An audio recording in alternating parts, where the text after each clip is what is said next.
Welcome to Marcor Studios, where here we will be interviewing different industry professionals and educating our homeowners as well as the industry as a whole.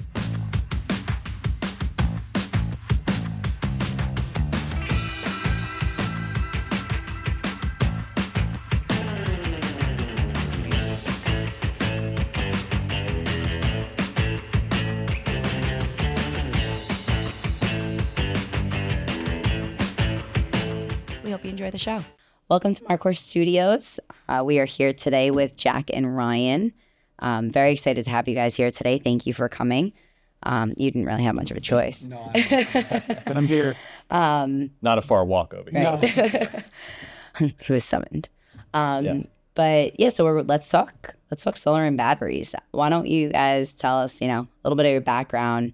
Jack, you're on the electrical side, so if you could kind of share how you got involved in this, what interested you to get into this, and Sure. Yeah. So my name's Jack Felbinger. I'm with JFF Electric. We're partnered with Marcor Solar, and we got into the batteries within the last year. So this is all kind of new for us.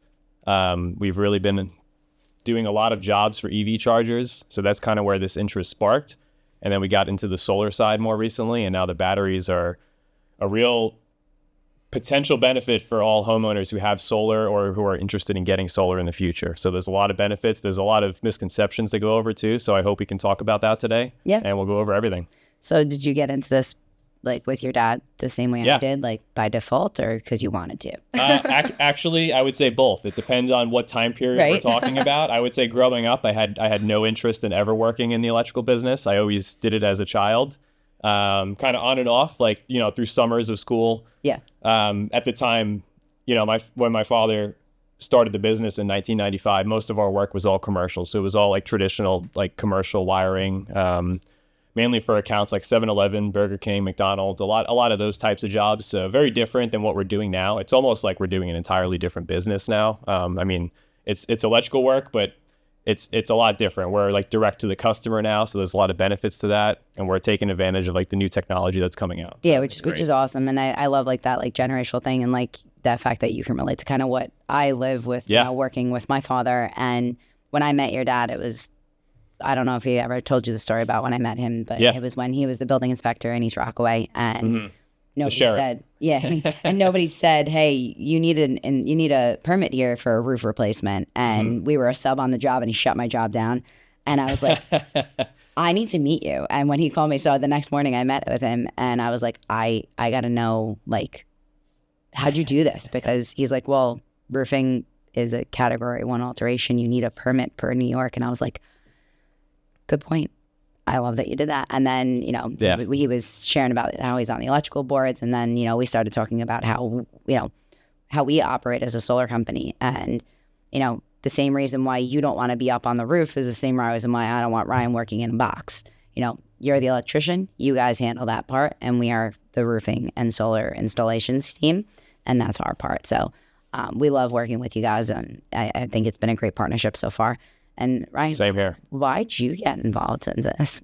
Why'd you come here? Yeah, I came here because I want to be part of I want to be part of something that looks more forward than 6-8 months down the road. You know what I mean? There's the future. You know what I mean? Like, these systems don't go on a house just for 12 months. They're on a house for the longevity of the house. Yeah. And I take pride in that. And then I want to be here when that system, needs to be up on. You're going to retire with me? Oh, that's my plan. As long as you'll have me. So talk about how you got into solar. What's your role? Like, what kind of stuff have you done? So I got into solar kind of right out of high school. I kind of, did what everybody else does. They kind of, construction or whatever. And then I ended up working for an electrician. And he got a little slow. So I was like, as I was doing electrical work, all of a sudden this solar thing keeps popping up. Solar, I'm like, God. And it was new. But there's definitely something to this solar. So I kind of went down that road, and I enjoyed it. You know what I mean? It kind of comes with a little bit of troubleshooting, problem solving. And 15 years later, you're still here. Still here, saving the world, just one house at a time. So let's talk about batteries, because there's this whole hype about batteries and a lot of misconceptions with it. Can you guys explain to me what a solar battery system is and how does it actually work? Sure. So there are a lot of misconceptions, but to simplify things, a battery stores the power that your solar is generating. So a typical homeowner who has solar with no battery, which is most of the clientele, they're not actually storing any energy. They're either using it during the daytime or they're just selling it back to the grid, which has its benefits as well. I mean, there's definitely benefits to that, but having the battery component on top of that is the real completion of the installation. So it allows you to store your power, not only during a grid outage, but also during everyday service as well. You can go back and forth and basically time it so that during the day, you're using the solar energy and any extra energy is going into your battery instead of being sold back to the grid. And then at nighttime, you can use the energy that's stored in the battery system so that you're not using the grid at all. Yeah. So some customers can see 95 to 99% usage on their battery system without connecting to the grid at all. It's just paying the connection fee. Yeah. Now, what would you say how have they evolved? Because when batteries came out, originally, now you've got so many different manufacturers out here and, obviously different size batteries and how many you need to offset certain storages. Mm-hmm. But what's the evolution look like over the last, let's say, 5-6 years? They're getting more compact. They're getting a little bit cheaper. I don't like to use that word cheap because they're not cheap systems at all. They are, they do have a price tag. Misconception number one. Right. Exactly. But there are a lot of ways to offset the cost. So there's incentives, there's financing options, and it's also an investment on your home. So there are a lot of benefits to that despite the price tag. But the biggest thing is, again, it allows you to use that energy that you are already producing from your solar system. And you don't even actually need a solar system to have a battery. It would be the most ideal situation, but technically you can just have a battery system without solar, charge it off the grid, and have that stored energy as well. So there's a lot of benefits. So how do people tie in the actual battery for our listeners? Like, how does the battery get tied into the solar system itself?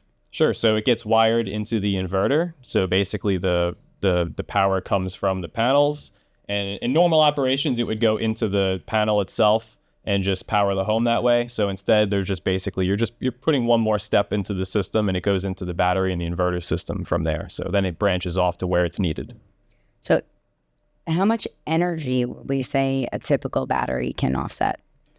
Well, there's different brands and manufacturers, but the Tesla Powerwall 3 is probably the most popular unit right now, and that is a 13.5 kilowatt hour storage system. So one of those is essentially good for a 200 amp service if you're going to just have normal operations and not put too much of a load on it. Depending on what your usage is, you may want expansion units as well. Okay. So that will help prolong the duration of how long you can use that. But that's something that has to be looked at on a case-by-case basis. Now, you've done a lot of the certifications for the batteries and stuff like that. What are you seeing as far as what the future looks like with batteries? As far as the future, I mean, the future is definitely going to be more efficient. Maybe not you don't need as many batteries, because even from the earlier stages of per se the Tesla battery to what they have now, it has skyrocketed and come that much more efficient. The same systems that I used to do back a couple of years ago, when you needed, say, 3 or 4 batteries, you don't need as many now. Yeah. You know what I mean? And one of the biggest thing was, okay, you get a battery and you can only kind of run do little things in your house. You couldn't run your big ACs. You couldn't run, your big electric stove. Now with the batteries, you're able to do that. And it should be a seamless transition if you ever lose power. You know what I mean? Obviously, you still have to kind of be a little cautious about what you do use in the house. But I mean, from say 5-6 years ago till now, the batteries could basically run your house like you never lost power. Yeah. So would you say that they're a good return on investment? Most definitely. Because especially nowadays with with the time of use and whatnot, you know what I mean? Back when batteries first started, it was very much of a doomsday kind of device. Oh my God, I have no power. Well, I mean, here a lot of people had PTSD from Hurricane Sandy. They're like, hey, I want batteries so I can run my house, not realizing that a battery is not going to run your whole house. Correct. Like, you took the words right out of my mouth. You know what I mean? Like, when I was involved in Sandy, you know, like, we saw how the world changed. Yeah. You know what I mean? Like, okay, you lose power for a night. It's fun. Oh, blackout. I remember being kids, everybody out there, you know, playing Spotlight. You know what I mean?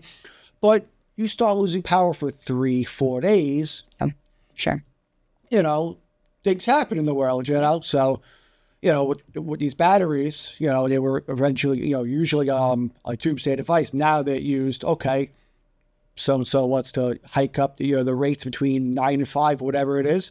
I'm going to run off my battery. You know what I mean? And now, especially that you couple it with solar, you know, okay, I charge my batteries all day, like Jack was just saying. And when I come home at night and it's family time, you know what I mean? The lights are on, the TV's on, you know, the kids don't turn up the bedroom lights. Batteries running your house. I tell my girls all the time, I'm like, just, you know, growing up, my parents used to be, if I left my TV on or a light, my dad would be like, what do you think? I own the electric company? And now I tell the girls, I'm like, what do you guys think? Just because we have solar panels, it's still free? Like, you know, we don't pay electric. But if you guys are going to leave, we can only make so much electric, right? So now you mentioned time of use, and a lot of people are still not aware or familiar what that time of use is. So basically, either you guys want to take a stab at that on what we're looking into with time of use of that. You know, we've got now peak and off peak rates with PSEG. You can opt out, but a lot of people don't know to opt out. Yeah, but it's basically in a nutshell, you know, between certain times, you know, of like high usage, the electric company's got to kind of jack up your rates a little bit, you know. Kind of. Well, they are. I'm trying to be nice over here. You know what I mean? You got to jack up your rates a little bit. So, okay, great. You want to jack up my rates between, like I said, 9 to 5 or whatever it is. All right. I hit a button on my phone. It switches my whole home over to my battery backup system. Yep. And I run my whole house off my battery. I'm not pulling from, you know, the grid, you know. A lot of them are automatic now, too. A lot of them you don't even touch anything or have to do anything. It does it for you. It's definitely, that's part of like the evolvement and the advancement of what's happening. So, so what kind of incentive, tax credits, rebates, like what are we seeing? Obviously, we know that we can roll these into financing, but you know, talk to me about the rebates. Sure. Well, I have to put a disclaimer out there. You need to speak with a tax professional because these are all case by case basis. And essentially, there's a federal tax credit as of today, which is 30%. So that's very beneficial. And then we're in New York State here specifically, so that's a 25% credit as well. Other states have different credit situations, but basically, no matter what state you live in, you can get some combination of the two. Now, do you think this is going to be something that eventually becomes standard in home builds, at least on, you know, in New York, on Long Island? I don't know when that would be, but I believe so. Yes, I think if you're someone who's building a new construction home now, it would definitely be worth your while to look into it because that is the easiest time to do these installations. So at the very least, you'd save money on the installation side of things, and you'd have it in place already. So lots of common misconceptions about batteries. You know, people say, "Oh, well, why would we get a battery? Just get a whole house generator." What are some of the misconceptions, if you can kind of lay some of those to rest? If maybe each got one. But what's a common misconception you're saying?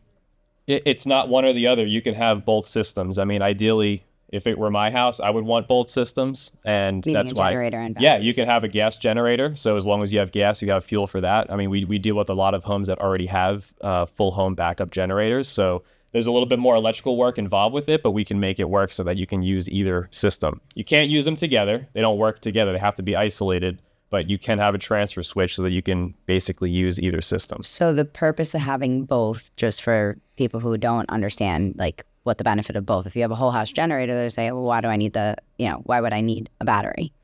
But I would imagine at that point you can have less batteries to just run the basics of what you need versus multiple batteries to run your whole house. Right. And then you have the necessities off of a battery. You have the battery as a day-to-day where it automatically can, you know, shift to your, you know, with time of use or anything like that when you're running out of your electric, right?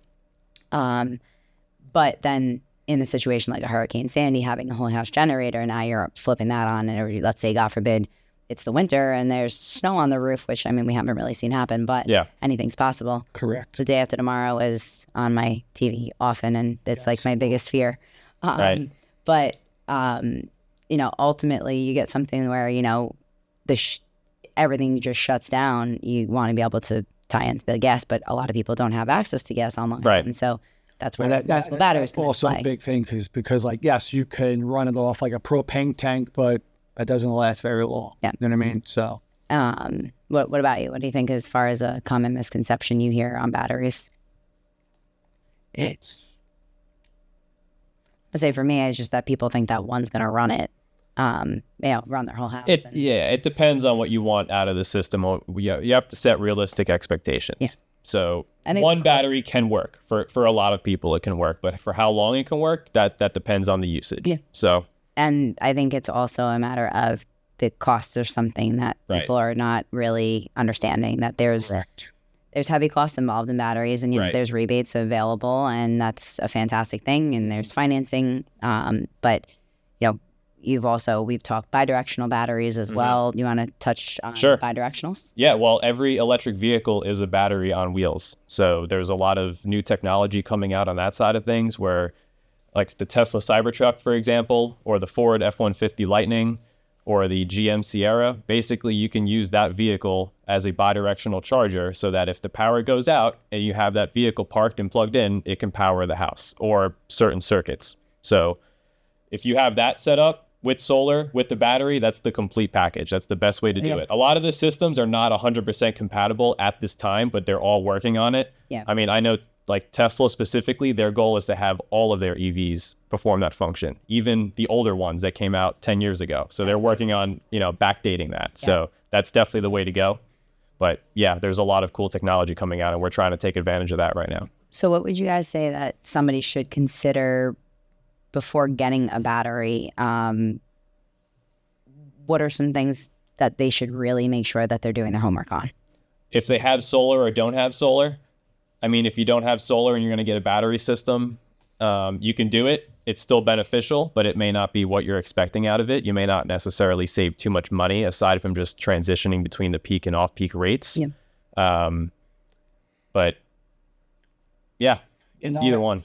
If you don't have solar, then your battery kind of becomes, like I said before, like the doomsday device. Exactly. And lack of a better word, but it's doomsday device. So like, oh, I lost power. Okay, I have a battery backup, hook me up. But if you have the solar, then it's one big continuous circle. Because you're making that power. Solar charges your battery. Okay, you're 100%, and then it feeds your house. And then, okay, I'm draining. Okay, solar, come back. It's going to charge your battery, feed your house. And then, it's just one big circle. So what the biggest misconception is if you don't have a battery, everybody says, oh, I have solar, it's going to run my house. No, you need power to make power. Yeah. I mean, if you have the battery, that's the power you need to make power. Yeah. So, in the winter time, yes, you're going to get snow on your panels, but your battery's still charged. I mean, believe me, those panels are going to, melt real quick, and you'll be back in the business. So talk to me maintenance. What should people know about maintenance on batteries? If it was installed correctly, there shouldn't be much maintenance involved at all. However, one thing that we do with JFF Electric is we do have an annual membership plan that we just created, where basically we come into the house, we come into the panel, we open. This is specifically geared towards our car charger customers, because the car charger draws a significant load on the panel. Sure. So that's kind of what's drawing the most problems potentially. But we're able to identify those problems early on, and some of them are just a very easy fix. Just tighten a screw real quick, and it's done.